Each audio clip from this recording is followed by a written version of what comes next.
Wendy's my collaboration started with my first book, Rainforest and Russet, and this art project started um, with Russ.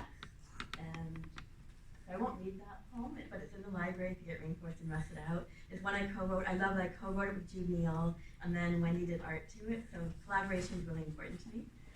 So, and then we can show you one more slide, I think, of Wendy's art. And this is one that also has my poem, Emancipation, in it.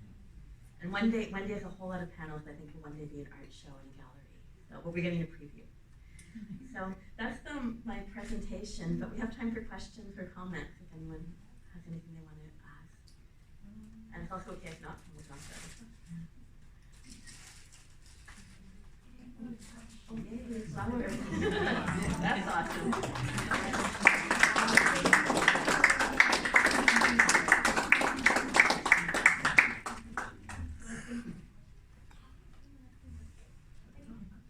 Okay, maybe Francis. Oh. Okay. You mentioned ordinary light, and I wonder what that means to you. You can probably explain it best. Okay. I'm just cutting off Alan. Oh yeah. No, I just wondered whether I should pass the microphone around. Yeah. Oh. Did everyone hear the question? Yeah, so she asked, what does ordinary light mean to me? And I'm so glad somebody asked that because it means so much to me. When those days with the smoke, I think especially the first time, I mean, I get absolutely devastated when that happens. And I think it's such a reminder, it's such a wake-up call. And the first couple of days of it, I was just aching for ordinary light.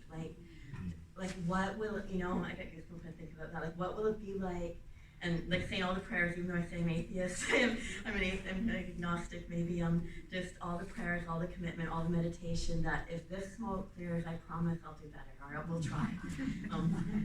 So it started with just aching for for that little bit of ordinary blue. And I just couldn't wait for that little bit of ordinary blue. But it also means something that, we're talking about this a lot, a few people at the table, I think Jenny and I were talking about this, the people and I were talking about this at the table, like the ordinary. I think it's really nice to celebrate our ordinary lives. I think what most matters is the ordinary. Our ordinary lives, our ordinary light. I think one of the most beautiful things in my memory is the ordinary love of my grandma.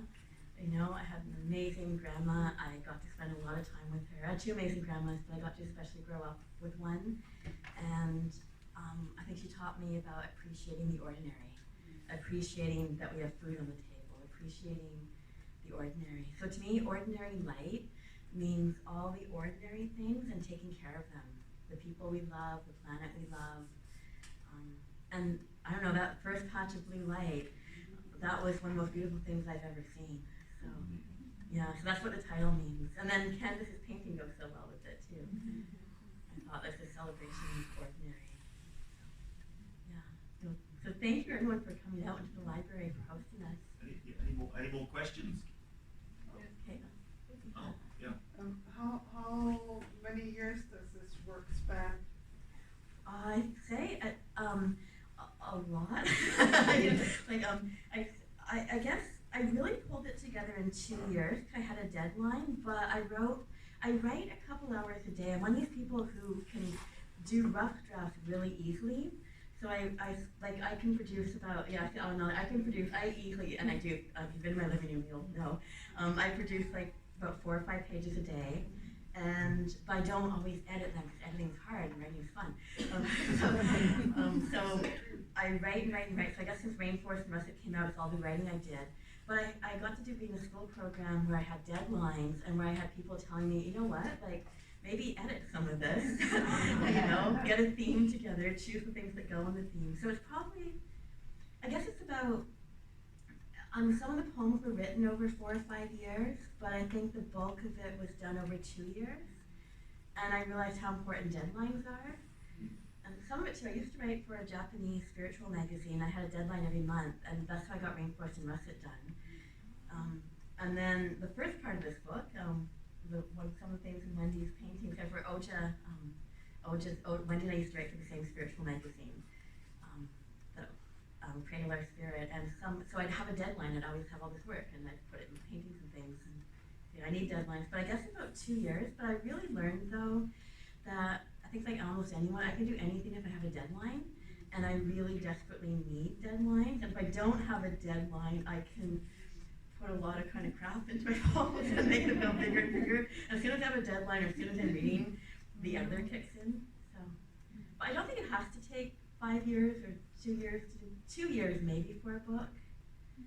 I don't think it has to take longer than that. I think it does sometimes because it's easy to be insecure, and I think it's so important to have like a publisher like Silverbow, where Candace James just said, she's just so good, she's so strong, and she also edited so well. So I gave her stuff that I wasn't sure about, that was part prose poetry, and I knew it looked clunky, and I didn't really like how it looked, but I was also really tired, and I didn't really feel like editing. So Candace took it and did art with it, and designed it, and laid it out. Like all that layout in the book is Candace's work. So to have a publisher who goes, okay, you're tired, look how it do, like, it's just like, hey, look, I think this will look better. And I'm like, oh my God, I was waiting for someone to do that. So, and it took, I guess, 2 years of time, but with some really awesome people in my life, like Candace James, Silverbow, and Wendy and I sometimes trade things and edit it. But I think there should be a lot to be said for setting deadlines for ourselves and believing in ourselves and sending it out and not letting things sort of stick there as an idea for the future, just to leap and go. And I think Gail might have a question too. I'm just wondering, you seem to find beauty in everything, which I think is about reading that for us, the rest of us. But did you find beauty in the pandemic? I tended to pretend still it didn't exist. I find when I talk about time, I cut out those changes. It's definitely why I have so much depth talk in my poetry. So I say both. I say, like, I was pretty traumatized. Like, I had relatives who were sick in ICU and things. So that was really, that was why I was thinking so much about depth, because I have relatives. I definitely, I have a lot of anxiety. I'm not shy at all to be at the microphone, you're going to pull me away, but I do have anxiety at night. So yeah, the pandemic definitely kicked in my anxiety, and it definitely kicked in a lot of fear, and it definitely kicked in personal fear, and it definitely kicked in more anxiety when I gave up swimming. And when we lock ourselves alone in a room and watch the news, that's not good. But the parts that were good were turning off the computer and unplugging and getting back to writing in nature. So I think it was both good and bad. It was a horrible thing that happened, and I think our response, it affected me as both trauma and writing time. And the trauma part is the news, the stuff we can't control, and being alone with it.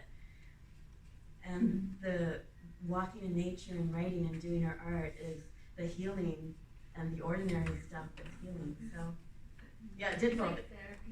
Yeah, it set my anxiety off way too high, and then I started doing therapy stuff that helps my therapy, my anxiety, like art and writing.